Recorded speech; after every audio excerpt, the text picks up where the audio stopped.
At the risk of doing a controversial post, I wanted to talk a little bit about there being women who encourage physical abuse from the man that they are with.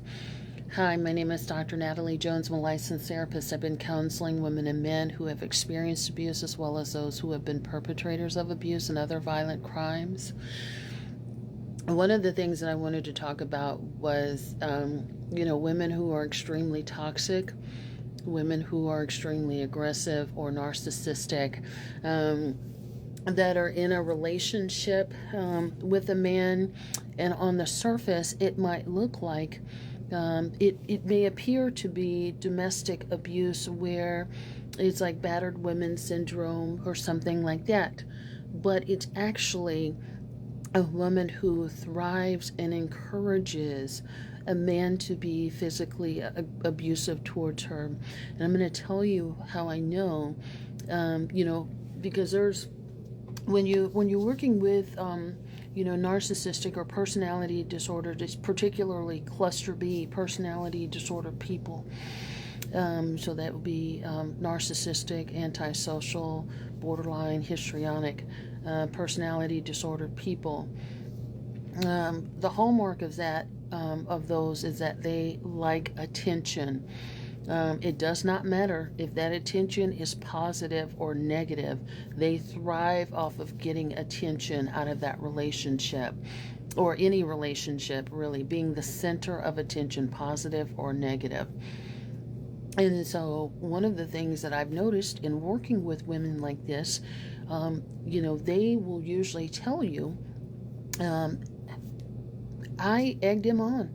I knew what to say to push that man's buttons.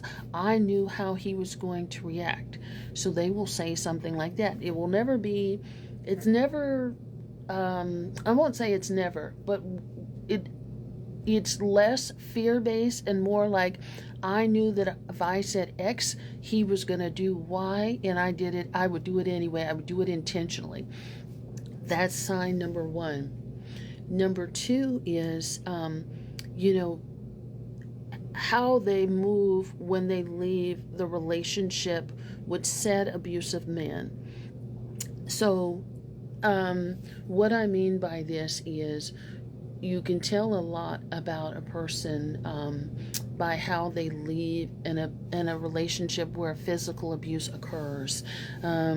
So, for example, if a woman, as opposed to it being like, I couldn't leave because I was scared, she may walk away because, oh, he got a new woman, or I found a better man, or I wanted to leave. I wanted to engage with other men to see how he would react. I wanted to get revenge on him to see how he would react. So therefore, again, adding to that toxicity and that negative cycle. It's not like I had to run to the shelter in the middle of the night and things like that. It's more like I did this to hurt him.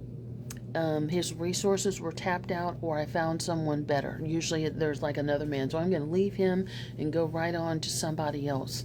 Is usually what we're looking at. And the third thing that I usually see in women who like negative attention and will stir the toxicity is how they treat the children that are involved. So, this could look a number of different ways, and so normally what I'm looking at is how they get when they are with the next man. So if they leave and go straight to another man, and let's just say this man doesn't like children, now all of a sudden they don't like their children. Their children are a huge inconvenience. They start lashing out and they become abusive towards their children. Things of that. They can't be bothered with their children because their children are cramping their new romantic lifestyle, or they're going to really just conform to the woman that they think that man wants them to be. So it's less about being a mother.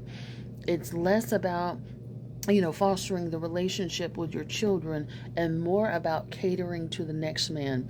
And that's essentially a sign that you will see in women that are extremely male centered, especially when it comes to their children.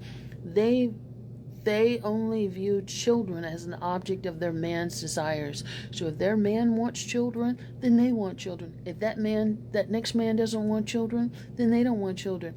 If that next man decides he wants to beat on her kids because they ain't his, she's down for it, or she's going to turn the other way, or she's going to blame that child and say, "You're messing up my life. What are you doing?"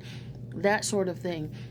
And so you could see that, and again, the fourth thing that you will see, especially if they were married to a man that was physically aggressive, and then they leave that man and they're in a divorce proceeding, especially when the children and or assets are involved, is someone who is weaponizing her children as pawns. So they're getting them to spy, they're getting their children to make false allegations, they're getting their children to be combative. So there's there's parental alienation that's going on her part, those sorts of things where she's using her kids to create chaos in the relationship, and that can come about in a number of different ways. And so she's actively using the kids to hurt the other parent. It becomes less about what's in the best interest of the children, or I fear for my child's safety. It becomes less about concern, and it's more about, like, let me manipulate my child and see what I can do to get my child to hurt the other parent. Let me have the child act out. Let me, have the child make some false allegations and things like that. And so those are just some of the things. It's not everything, but those are just some of the things that you may see where that woman, she will intentionally create abuse dynamics wherever she goes, because again, that even if it's attention, even if it's negative attention, so she's going to create the abuse dynamic with her children. She's also going to create that with any man that she's in a relationship with, and she's also going to move a little bit differently, but she wants to hurt her MO is that she wants to hurt. She may want to retaliate. She wants to use others for her own personal gain, and so those would be some of the things that I would look for in women who they say that, oh, there was abuse there, but, and there's also a gleefulness, almost like a smirk, when they talk about the chaos that they incite. So it's almost like, I'm proud of my work, look at what I can do, no matter who it hurts. So thank you so much.